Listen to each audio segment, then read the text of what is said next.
உங்களுக்கு எத்தனை பசங்க இருக்காங்க? எனக்கு 2 ஆண் பிள்ளைங்க. கல்யாண வயசு இருக்காங்களா? என்ன கல்யாண பண்றாங்க? வயசு 2 பிள்ளைங்க கல்யாணம் ஆயிடுச்சு. நீங்க என்ன கண்டிஷன் போட்டு கல்யாணம் பண்ணீங்க? நான் பாக்குற பெண்ணு வேலைக்கு போக கூடாது. அதாவது உங்க பையனுக்கு பாக்குற அந்த பெண்ணு. ரெண்டாவது டி-ஷர்ட், ஜீன்ஸ் பேண்ட் போட்டா இல்லாம இருக்க கூடாது. எனக்கு முடிய விரிச்சு போட்டு நடக்க கூடாது. எனக்கு முடிய கட்டும். அந்த காலத்து மாதிரி தலை குளிச்சா தலை கீழே அந்த காலத்து பொம்பளைங்களுக்கு கீழே ஒரு முடி போடுவாங்க. அந்த முடி போட்டுட்டு வெளியே வரலாம்.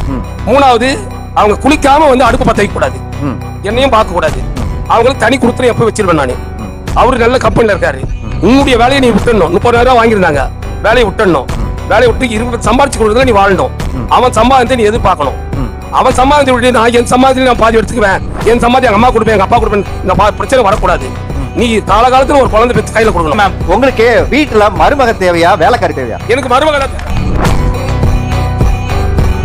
நீங்க 2 ஆம்பளை பிள்ளைங்களை பெத்து வச்சிருக்கிறதுனால நீங்க 2 பொம்பளை பிள்ளைங்க வீட்டுல மருமகளை வரணும்னு நினைக்கிறீங்க. ஆனா இதே 2 பெண் குழந்தைகளை நீங்க வச்சிருந்தீங்கன்னா ஒரு பொண்ணை பொத்ததுக்கு அப்புறம் தான் தெரிஞ்சிருக்கும் உங்களுக்கு ஆணுடைய மனோபாவம்.